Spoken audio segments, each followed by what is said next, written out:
Hey, Tactical Imagination Club, if you are there, oh my goodness, lots of technical problems this afternoon, ridiculous technical problems this afternoon.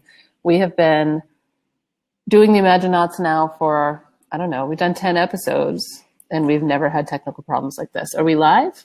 I see you. Do you see me?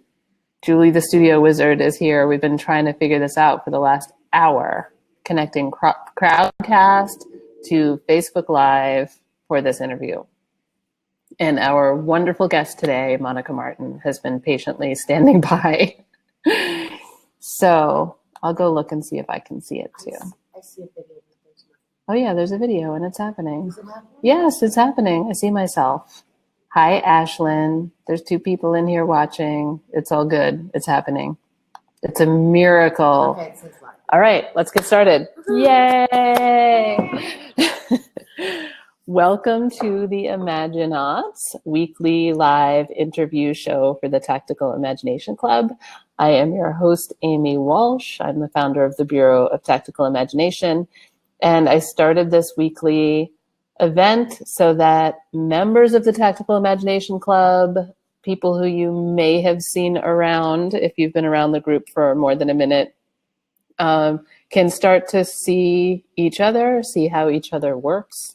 I realized at some point that I could talk all I want about what I think the creative process is and how I think creative processes can be integrated into our businesses and into our visual storytelling and into our visual brand. But there are as many approaches to creativity and creative process as there are people on the planet. And so I wanted to get more of us visible to each other and get more of the collective wisdom and the individual wisdom of individuals other than me, public and visible in our space. So I am delighted to introduce our guest this week, Monica Martin. Monica is someone that I have known and become friends with over the last year. She was a client of mine at first.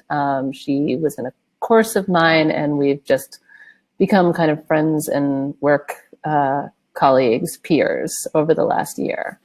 And I'm going to bring her on in a minute, but first I will introduce her to you.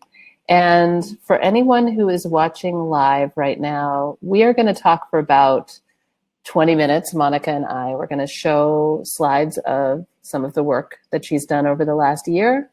And then we're going to take any questions that pop up in the comments of the Facebook feed, of the live stream feed over the course of this time. So anytime you have a question or a comment, pop it in the group. And Julie, the amazing Tactical Imagination studio wizard, is keeping track for us of all of your questions. And in about 20 minutes, we'll go through and answer them. So please ask anything you want about anything that is said, or even about things that are not said, anything that comes up for you in listening, and we will address it. Make any comments you want, we will address it. So on to Monica, our fabulous guest for the day.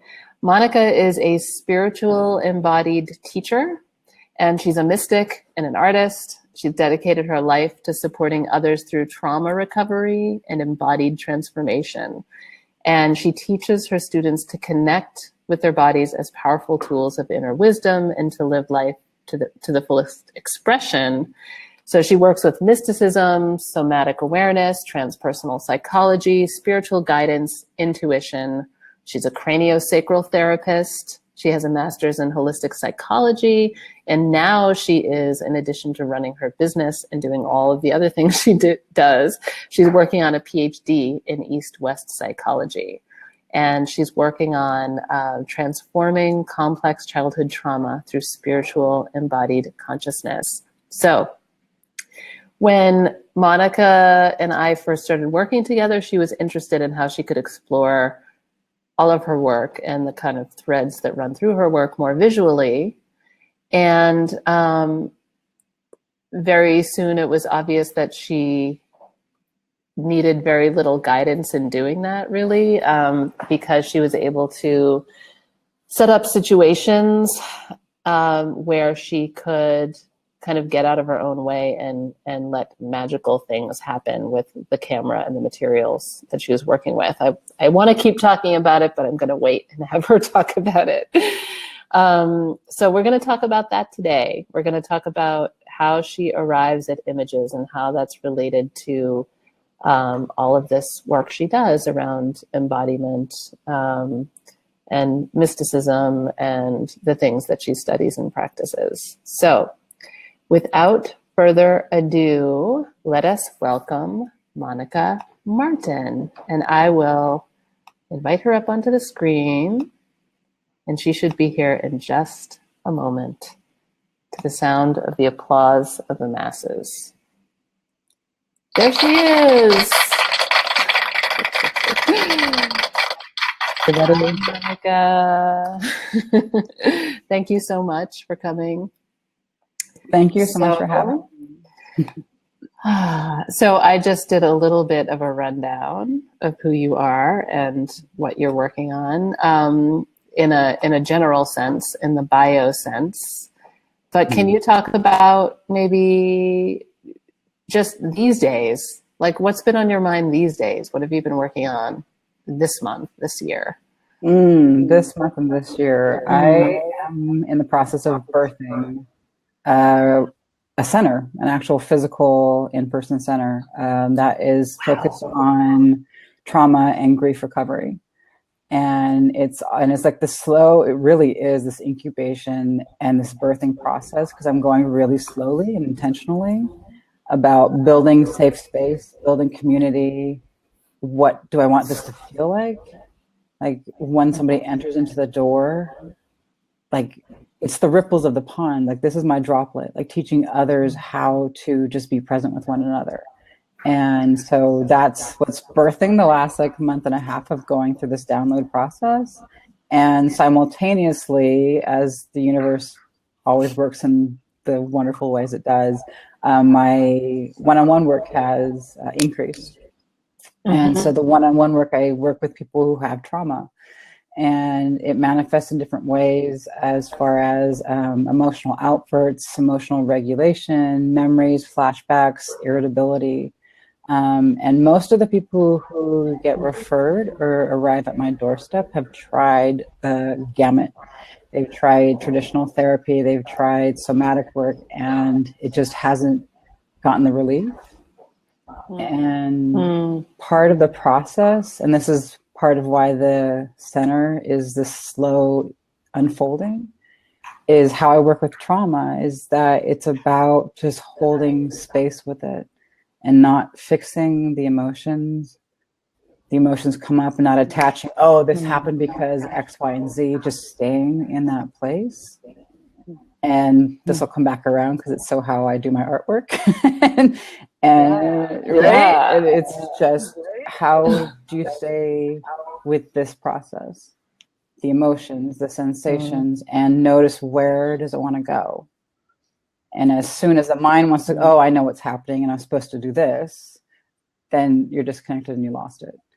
And it's this dance, like, how do I stay connected to my body? And I kind of dance with the spirit, I dance with the mind, and everybody has their own role and their own place, and weaving in and out of that. And it's sacred work to me.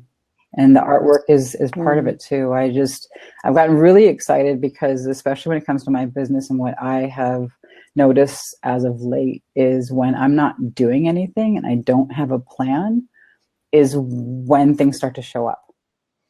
And it's the same thing with my marketing, if you will. I have my resistance to the term marketing. However, it's just showing this is what I've created. And I found, especially working with you, that the images without words express so much more than the language of what and how I work. So there's so much I want to talk about what you just said. But I wonder, on that last piece, that the images of the word, more than the words, show what you're trying to show. I wonder if that's because, or is that connected to you, to this point about sitting, allowing and accepting the feelings to be there, as opposed to all the language that we apply to the, feelings. So when you're working with images, you can sort of short circuit all of that sort of tricky territory of the languages and the labels and the interpreting and the changing that we do to things and to feelings and experiences when we talk about them, right? Yeah, no, exactly that. And a lot of how I create and my intention when I'm creating is I'm creating a transformative and a visceral experience for whoever's witnessing it, for them.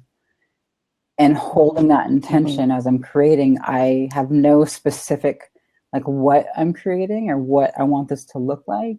It starts with that felt sense. And like I can feel it right now, like my legs are like tingling and a little bit on my arms. And so that's the space that I want to stay in. And the mind gets really slippery sometimes, and it wants to come in like, oh, I know it's best. But I believe, especially those who I'm really drawn to working with and vice versa, that it's this felt sense that draws us together.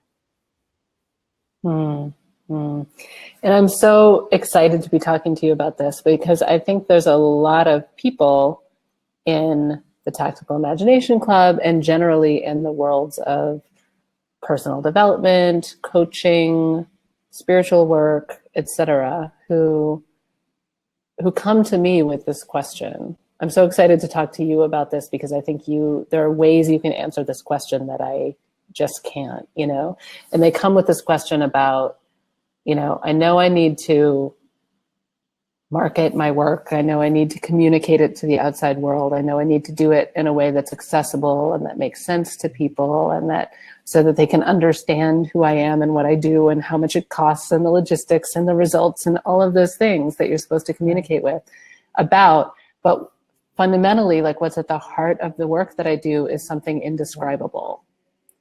And we all have had so much training around visual art that like tames visual language and tries to make it something describable. Like we all learned how to come up with a subject and to communicate it in form to like say a message. It was all very language oriented, right? And all very much about making realistic things based on only one kind of reality. And you've figured something out really important about the visual process, the process of getting to the images coming from a really different place, coming from a physical place and a spiritual place. And that, I think, is something a lot of people are trying to figure out. How do I use images to say the indescribable, but have it reach people and not be this just abstract thing, So thank you for being brilliant in this way. We need you. You're welcome, and thank you. It's a lot of my uncovering of how I work has come. Is when you and I started working together and having that container held for me, and me having the chance to remember, oh, I work differently. Right. Yes. And as soon as you realized that, you knew what to do. Like you knew how to play in the ways you needed to play. Yeah. We just had one comment come in from Julie. I have difficulty naming emotions surrounding my own experience with trauma. Art has been a healing path. Yes. Yeah. Absolutely. My one of my best friends, she lost her husband about 10 years ago, and the most profound healing she had was through process painting. And it wasn't labeling it, it wasn't analyzing it or breaking it down. It was for weeks she would just go to the canvas and paint and just emote, and that has been such a profound part of her process. So yes, I agree. It's beautiful. Well, let's show folks some images, shall we? Let's play. All right, let's do it. Let me grab the screen share. This is always an awkward moment, everyone, getting this going. So I'm going to put this on full screen. So now I can't see what's happening because I'm in full screen. So are you all seeing the images nice and big in the middle of the video with me and Monica tiny on the side? Okay. All right, so let's just wind our way through these, Monica. And I'd love for you to start, actually, before we really start scrolling through, talking about the creation of your alchemical lab, like how you started. How I started? Like how you started setting up conditions to make the magic happen. Actually, maybe I should just start going through them, and you can talk about how you made each one, and we'll kind of draw out your story across the images of kind of how you arrived to images. Because I think the way you arrive to images is a little different than how most of us think of the creative process going. Absolutely, yeah.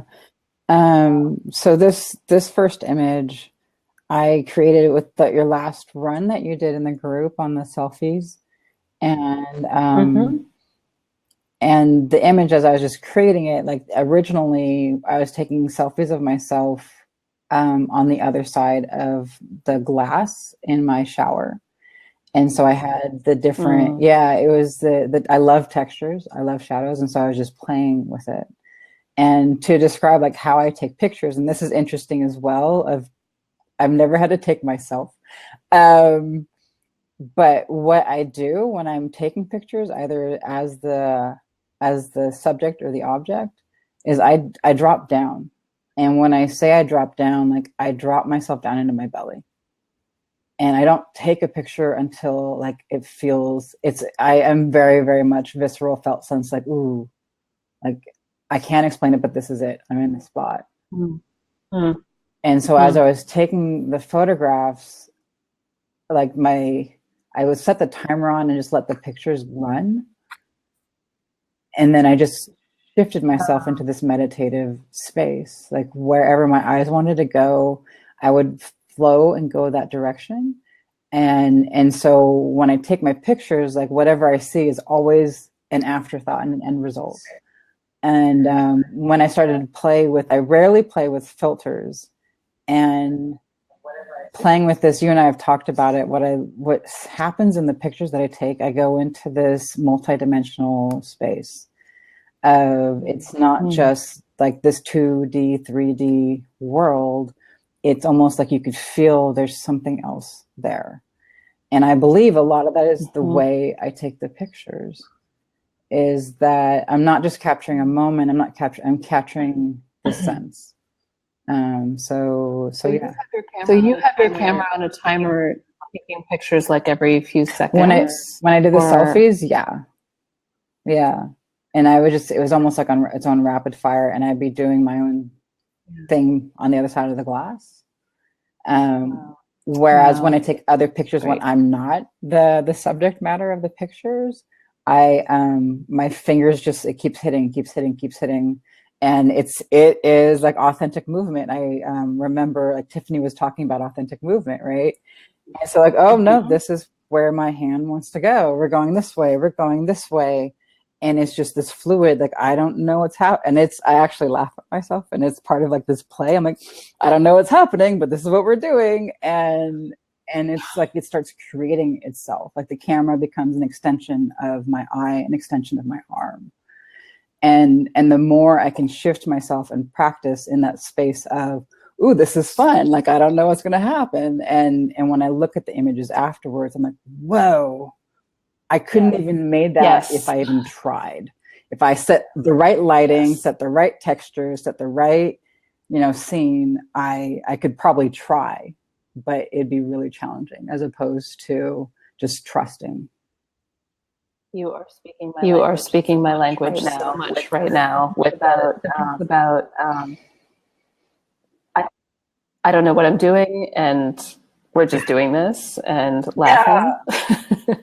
That's where we need to be, because whatever results from that is always so much more interesting, and there's so much more discovery and magic and wonder in the image than you could ever see in an image that you tried to predetermine or control. Totally. Oh, totally. I agree. All right. So we have a lot of images here, so we might not talk as much on each one, but let's just, oh yes, the cut up images. These were some of the earliest ones you did with me. There we go. I wanted to juxtapose these two together. And so what I did is I blew up an image of myself and I just pulled out the scissors and like a kid in kindergarten started cutting and not thinking about it and just cutting these pieces and then starting to play with what would happen. Oh, wait, this wants to go here. And this whole dissociated thing happened. And just looking at one to the other, the differences that the two make. But yeah, that was really cool. And the textures as well, the images like started to take like this almost porcelain, like mosaic, fragmented qualities to it. That was just so much fun to play with. Yeah. And there's so many ways you could go with this in terms of, you know, like if you were using it for telling stories or putting out marketing copy or whatever, like there's so many ways you can interpret these images. And I think that having an open exploratory creative process creates images that are very flexible and open for meaning. You can ascribe different kinds of meaning to it at different times. Absolutely. And to speak to that as well, like there is this magic that happens that I'm creating something, again, I don't know why, I don't understand, but down the road it fits in with something that comes up. I'm like, oh my gosh, that picture is exactly what needs to fit right in here. Yeah. And so this one again was part of like the selfie experiment that we were doing, and I was playing with the light and the shadows and the contrast and just like the dissolving of aspects of ourselves. And even playing with the textures and the filters, I go to felt sense again. And even I don't look at the numbers and what I'm doing. I don't look at the image. I could, oh, that's it. That's where I'm supposed to stop. And that's how they kind of come to be. I love that you're talking about dropping into that feeling and that sense, even while working on your phone or on an iPad or with technology, because I think, you know, that can feel contradictory, but of course not. It's just more, you know, these are just more tools and we get to be with ourselves while using any kind of tool. It hits me as an epiphany anyway, so I must not be alone. So we have these kind of beautiful close-up earthy nature images. Oh, here are some more fragments. These are a little bit out of order. I apologize. It's totally okay. But again, just cutting stuff up and playing with them and mixing and matching. But yeah. I like seeing these one after another. And it's such, again, as you move through them, it's moving as I was taking pictures, is just like even the subtlest shift of something, you feel it differently the other way. Yes. And this one I particularly love that, you know, that we see different gestures, like fragments of different gestures and expressions in each piece, but they really come together as a whole multi-dimensional person, which we all are. Exactly. Beautiful.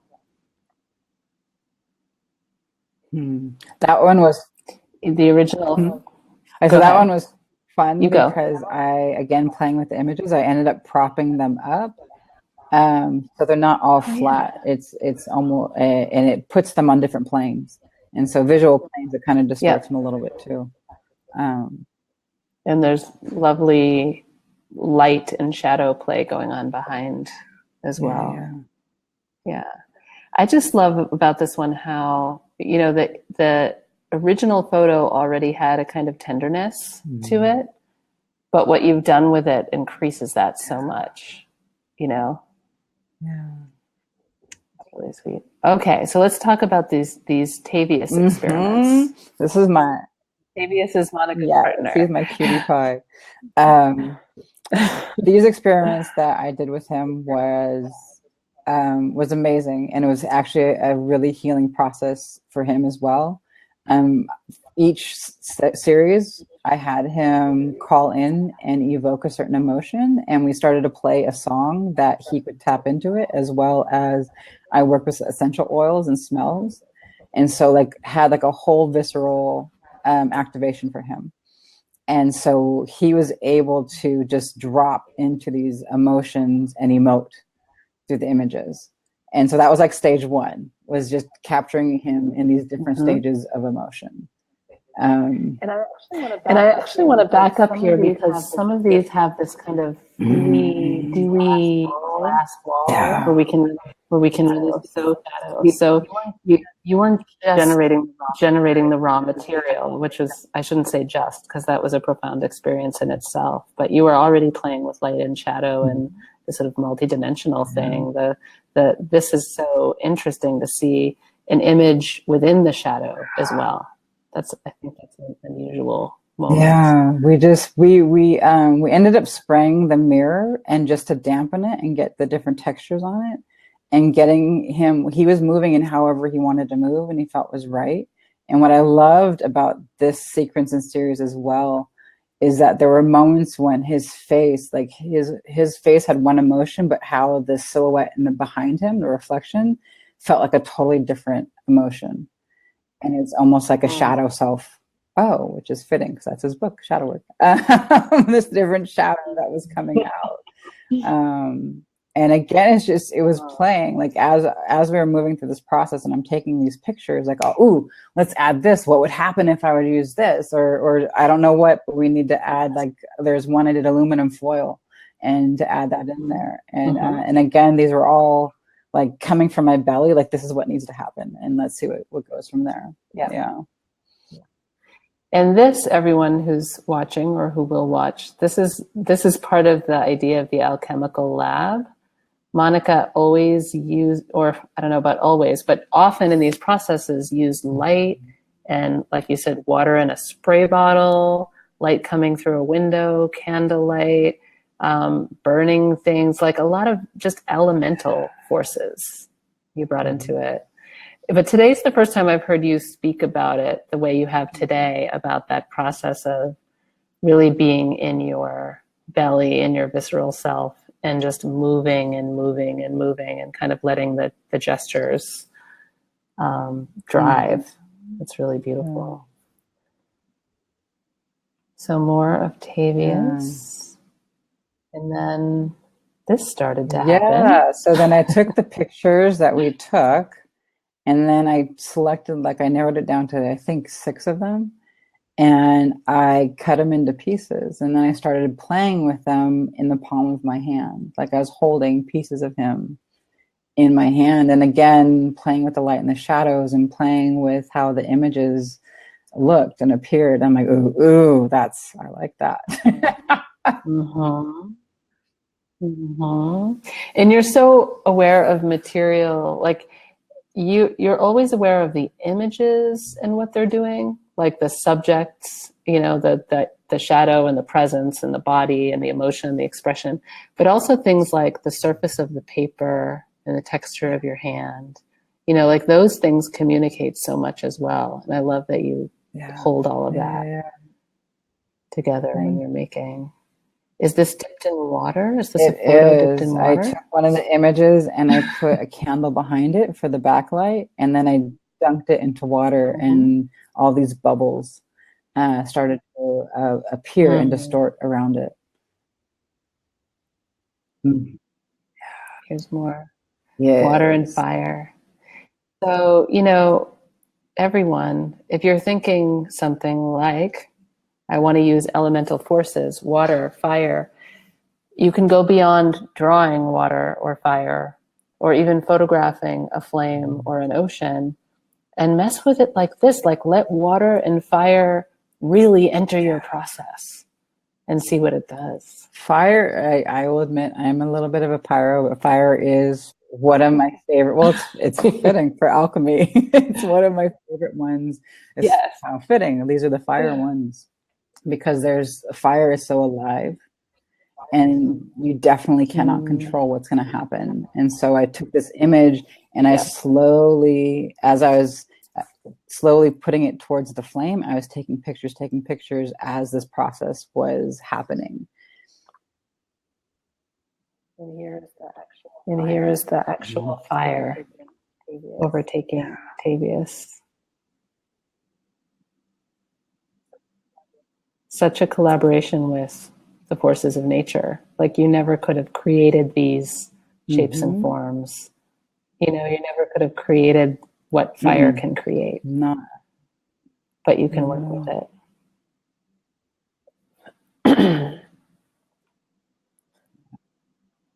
It's almost sad for me to ask you to talk about how these were made, because this evokes so much without knowing.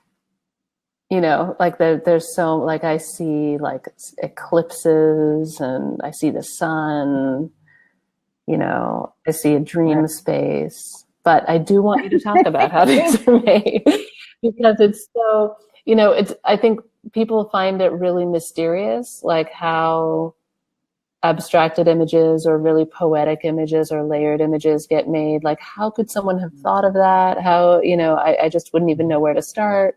And I think, you know, the mechanisms that you use to make these really complex images are really pretty simple.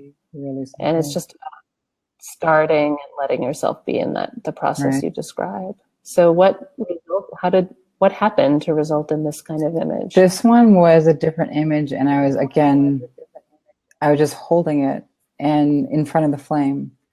And as I was like holding the camera in one hand, and I was just letting my hands move where they wanted to go. And this is one of the images that ended up capturing, like, it looks like an eclipse of, like, to me, I see industrial smokestacks and stuff in the background of this whole, this image that's happening. And that's how I created it. And which is really interesting that you name that, because while I'm taking these images, like, none of that's in my head. And to echo what you're saying, like, my tools are so, like, I use my iPhone to take my images. To take my pictures. I use scissors out of my drawer. I use stuff that's like in my drawer at home. And it really is about coming from a different place. It doesn't matter of having the bells and whistles and all the other stuff. It really is just letting yourself let go. But yeah. Yep. Oh, another stunner. This one, yeah. Like, I couldn't have planned any of this stuff. It just, that's how it flowed. No. And again, I like textures. And so I had this image of myself, and I put one of my bowls that I had that had like all these shadows and these textures to it on top of it. And it added all these different lights and shadows and reflections. And I didn't think about it. Like, that's what me playing in my kitchen. So that's the photo, one of those photos of you with the water and the bowl above. Yeah. Oh yes, you got to talk about boxing now. So I used to train as an amateur boxer. I stepped away from it for a minute, but it is all of these are all kin to the way I move. And my boxing to me is my spiritual embodied practice. Like, how I was standing, where I would open up and close, is like my own cues of how I was holding myself in the world, how I was moving in the world. Was I balanced or not? And dancing with the other person is really what it was all about to me. And so these images were when I was like intensely training, and Tavius was actually taking this picture for me. And so he went on the other side of the window and getting, again, like all the reflections and all the different mirrors of stuff, while I was in my own space, in my own place. He was just capturing it on the other side.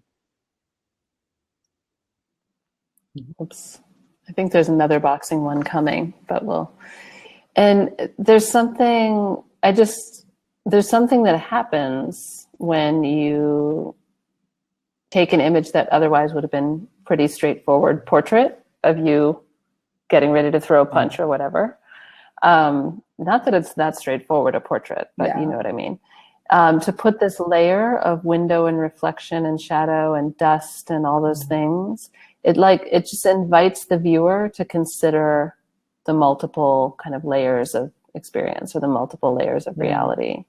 And that's what I actually love about this current moment in our visual culture of making. For anyone who has a cell phone camera, that there are all these filters and all these apps now that allow us to do this. I think it's really great. But I also love that you do a lot of that without filters. So you have a lot of images here that, you know, and this is an important message for people, that you don't need filters to create magic. And it's actually really useful to figure out how to make a lot of magic in your images, layered multiple realities in your images without the filters. Because then you can go into using filters and kind of know what you want to do, know how to do it. And there are things you can do in the real world that you cannot do with a filter. Like this, for example. I think of all these pictures, the only two was the blue face and then the black and white that had filters. The rest of them didn't. And you're right. Like this one was another one. I was in ceremony and I had this piece of artwork that it was time to release and let go. And so I set up, like, I have this like iron pot, and I had the artwork in front, and I put on music, certain music that I want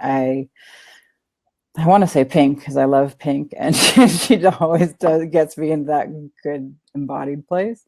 But I put that on, and then I just lit one of the edges of this piece of work. And then I grabbed my phone and I just started taking pictures. And fire, like I said, you cannot direct fire. It's going to do its own thing. And some of the images, like the smoke and the circles, and just like the clarity of, like, you've got the ash and the fire, and then you can see the embers on the edge. None of that was like intentional. I have to capture it like this. It was like, ooh, whoa. And the paint strokes. And the other thing I'm thinking, looking at these, is it's not just that you can't control what the fire is doing. You also can't quite control or understand how the camera is going to interpret what it's seeing. And there's this whole thing about the relationship of the technological eye to what's happening. So there's this whole translation that happens in between the burning and the final image, which is also just another almost force of nature, unpredictable, uncontrollable thing. Yep. Oh, big old landscape, this one. This is the same shoot with the painting? The same painting on fire, coming from a different place and angle.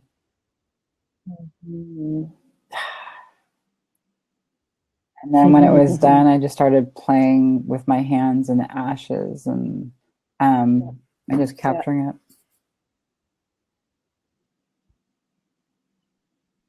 it. I have not seen this one.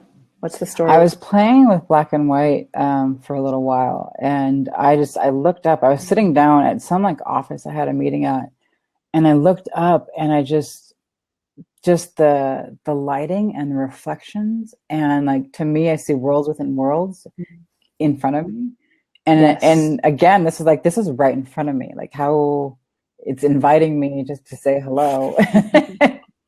And again, like communicating to the rest of the tactical Imagineers of like how accessible the things are if you just if you look. It's the divergent convergent play of not setting things up and just like, oh, it's presenting itself for me, and here we go.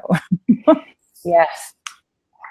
And once you're engaged in a creative process, it really changes how you see it. And, you know, maybe this is what you're saying. You're describing it like, you know, it opens up your eyes to a way of seeing. You kind of open your eyes in a really different way. And then suddenly you can kind of see this work all around you. That's definitely happened to me when I go really deep into working on sculpture of my own.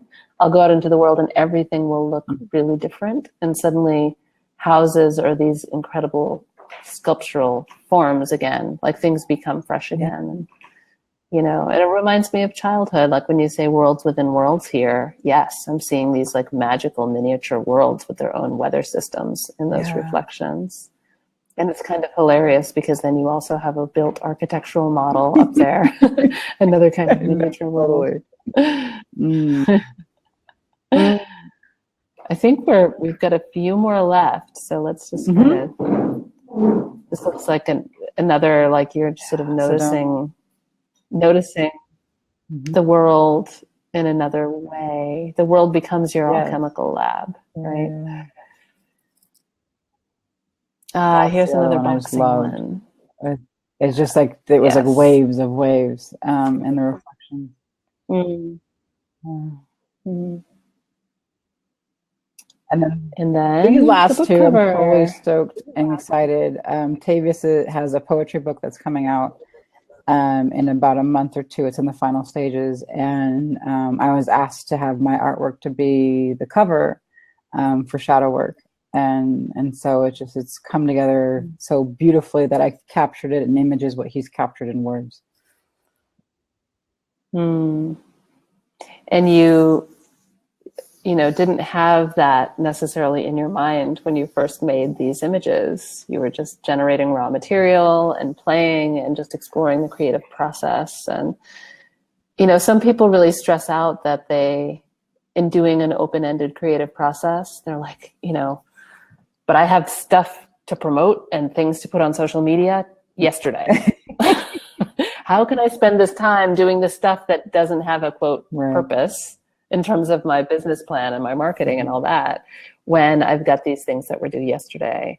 And usually my response is, you can't afford not to, because things are going to show up here that are going to be far more powerful for your work in the world than whatever you would do in your kind of urgent last minute moment. And this is such a good example of that. Like these, some of that pure experimentation became perfect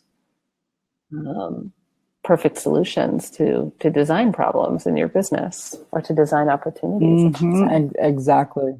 Like, it opens up just so much creativity and this whole different world of possibility, as opposed to, I'm supposed to have, not to get rid of like the marketing and the plans and what's supposed to happen, but when you dabble in this world of creation, like, it opens up like all these, I wouldn't even thought or even consider, like, I could have marketed it this way, or this person is going to connect me to another person just because I was being more creative and connected to myself. Yeah. That's right. All right. Well, I'm going to come out of our screen share here. Find where we are. Here we go. Is it working? There we are. Whoop. There we are. Okay, so I would love for you to talk, now that we've given everyone a little toe dip into your process and into how you're thinking, for you to tell us about the alchemical lab that you are planning and creating, maybe much in a similar way as you create your artwork, following your nose. Yeah. I'm really. And wait, before you do though, anyone who's watching, you got any questions? Pop them in, questions or comments, because we can answer those and respond to those afterwards. But tell everyone about the Alchemical Lab, because I think this is something that, if I had the power to issue an executive order and force everyone in the Tactical Imagination Club to join you in this experiment, I would. I really encourage everyone to listen closely to this offer, because it's brilliant. It's still in the percolation phases, but the Alchemical Lab, like, it's like two parts of it. One is doing just like a one-day workshop where we actually do the work for about 3 hours. And a lot of how I've described things, it starts off with like us checking in and you checking in with yourself, as well as me going into a meditation where I drop you down into your body. And everyone I've worked with, they always have like, whoa, what was that? Like, you can feel it. And it's just remembering how to get back there. And then going into your work and just playing and creating, and then coming back together and sharing what you've created, and then doing it again one more time.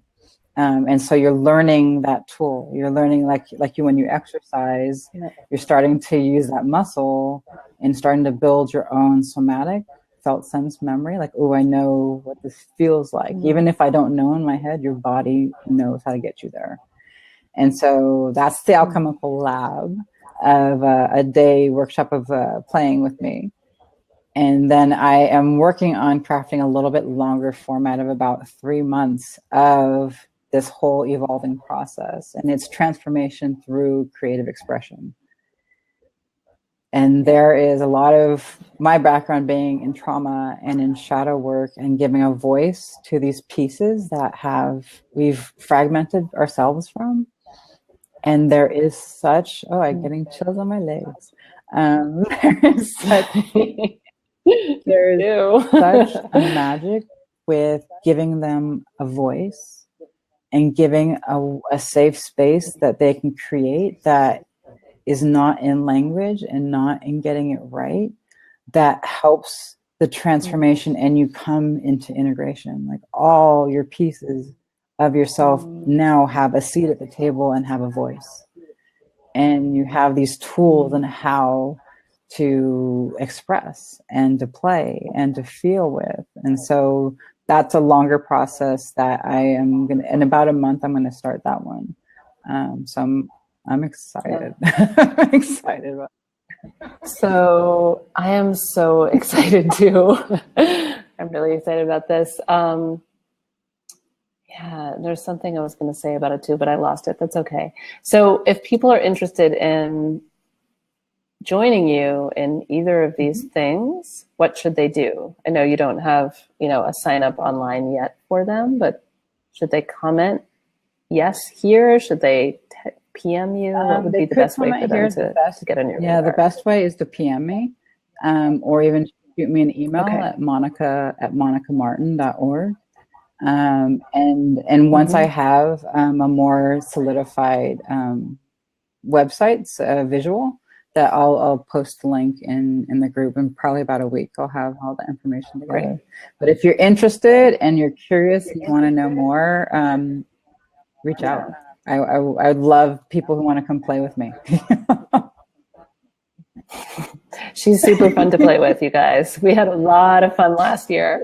And I'm so glad you have this offer, because, throughout our conversation today, I was thinking, it's so, I think probably most people get it, like they can feel it when you say, when you describe the process of like dropping into your belly, dropping into yourself, just kind of letting go of your thinky, dominant conscious brain stuff, and letting your body kind of drive this process, and your spirit drive the process. Like I can picture a lot of heads nodding, and then I can picture a lot of, yeah, but I don't know how to do that. How do you do that? I try how to do that, get another cup of coffee. So I think that workshop is, I'm really excited to attend, and I'm really excited to have you kind of lead me through that process and give me that tool. So I hope other people will too. All right. So it looks like we don't have questions. We have comments like, wow, so inspiring. I love the idea of just letting elements do what they do to create images, and you are witnessing and photographing beautiful images of water and fire. We've got some happy emojis. I really would love, and I want to come back to just witnessing, is bearing witness to what's in front is so the connection and the relationship. So thank you, whoever shared that. Yeah. That's exactly what it is. Yeah. Okay, well, those of you watching now, those of you who are watching the replay, often we have many more people watching the replay than can attend live. Please put your questions in the comments, and I will keep a good eye on the comment section here over the next week. And as soon as comments come in, I'll flag Monica, and we'll make sure to attend to the questions that come up for you.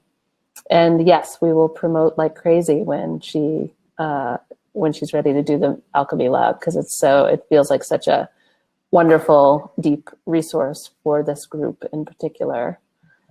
So thank you so much, Monica. It's been so fun to talk about all this with you. Thank you. Grateful for our collaborations. Yeah. Thank you. All right. We will say goodbye. I'm ending the broadcast. See you all in the Tactical Imagination Club with your questions. Bye, everybody. Thank you. Bye, everybody.